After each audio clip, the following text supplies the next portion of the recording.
No surprises here. We all expected this because it was talked about publicly long before it was made official. And I'm talking about, it was talked about publicly by Dillian Whyte and Eddie Hearn. But now it's official. Dillian Whyte will face Alexander Povetkin on May the 2nd at the Manchester Arena.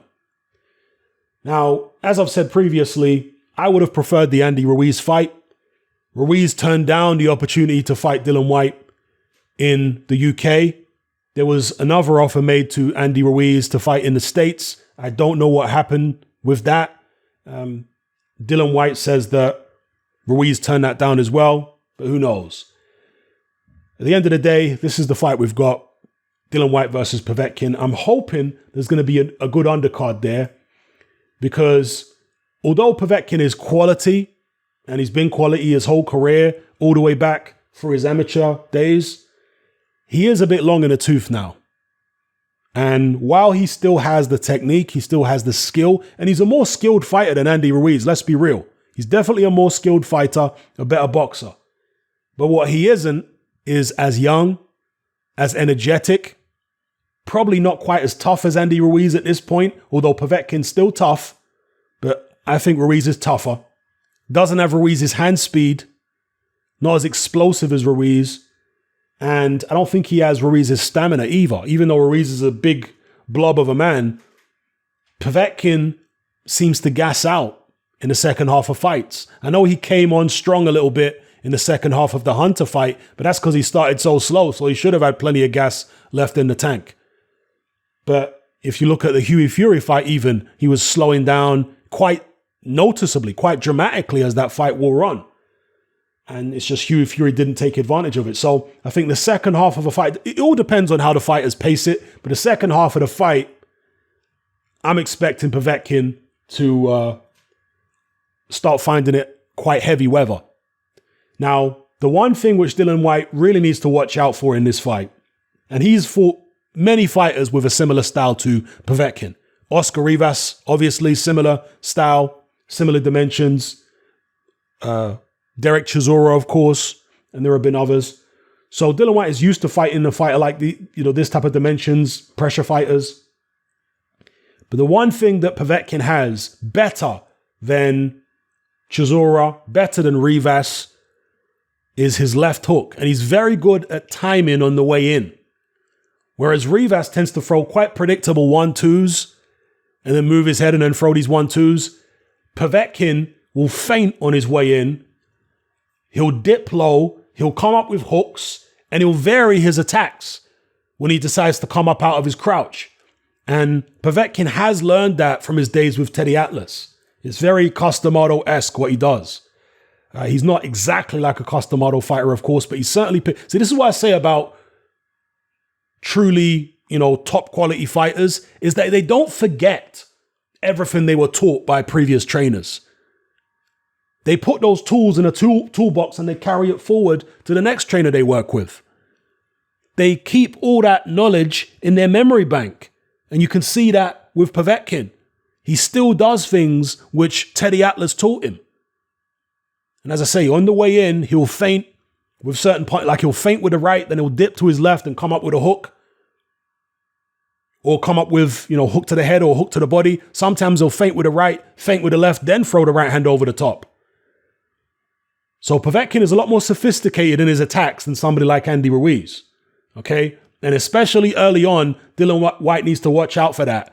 And Povetkin also throws much tighter punches than Ruiz. Ruiz throws wide shots. They're fast, but they're wide a lot of the time. Sometimes he throws short, like the beautiful left hook he caught Anthony Joshua with that dropped AJ in the third. That was a very short punch. But it's typical to see Ruiz throwing wide shots, wide winging shots. Povetkin shots are extremely short. So even though they're not quite as fast, not thrown with a kind of velocity that Ruiz's punches are thrown with, because they're so short, they're difficult to see. And that's how he was able to rock AJ in the first round of their fight. AJ just wasn't seeing the shots that Povetkin was hitting him with. So Dillian Whyte has to be very, very careful with those short punches, particularly the left hook. From Alexander Povetkin early doors, it would not surprise me to see Dillian Whyte hurt in this fight. Because let's be real, Dillian Whyte's been hurt in quite a few fights. I mean, he was wobbled at one stage in his last fight against Mariusz Wach. He was down against Oscar Rivas. He was down against Joseph Parker. He was knocked out by Anthony Joshua. He was hurt by Robert Helenius. So Dillian Whyte has been hurt plenty of times in his career.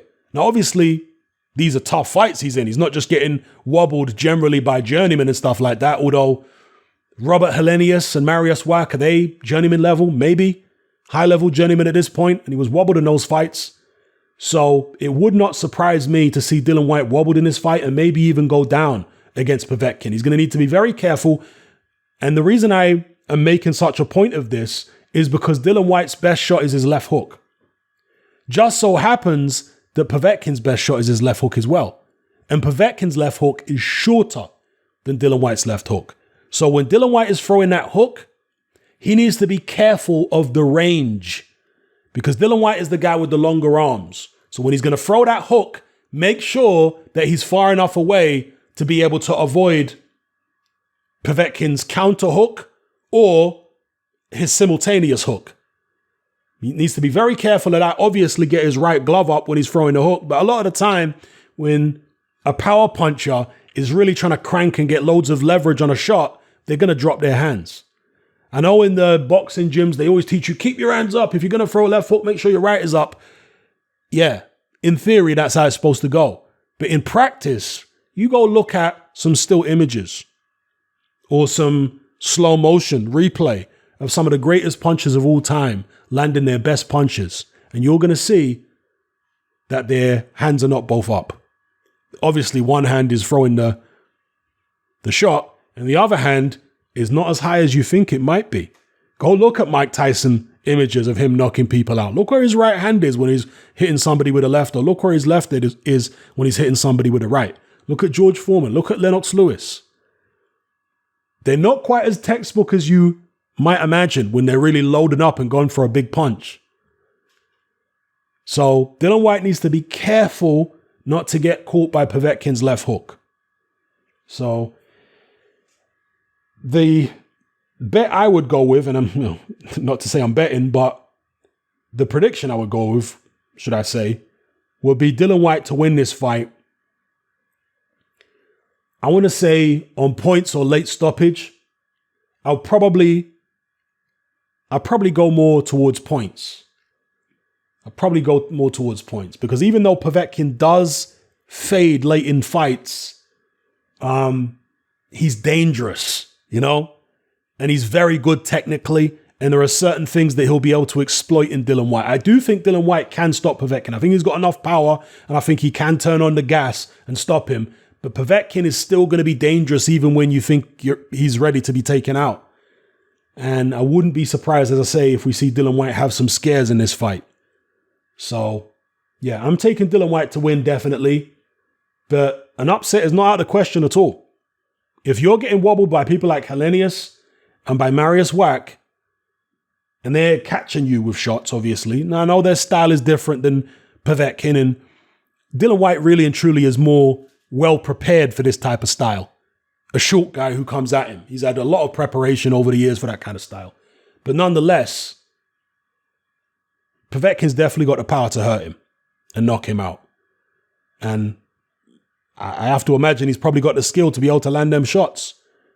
So an upset is not out of the question. For me, it's like 65-35 in favor of Dillian Whyte. That's the way I see it right now. If you're talking about a prime Povetkin 4 or 5 years ago, you'd probably make Povetkin the favorite, wouldn't you? I might. At the very least, I'd say 50-50. Povetkin's always been quality, man. So anyway, let me know what you guys think in the comment section below. It's Hatman, I'm out. Hatman merch is now available. We got t-shirts, vests, hoodies, and more. Just click the link below. Join me on Patreon. I upload a minimum of 2 podcasts every single week, covering a wide variety of controversial topics, as well as live stream Q&A sessions. Take a look on screen right now at some of the podcasts I've produced so far.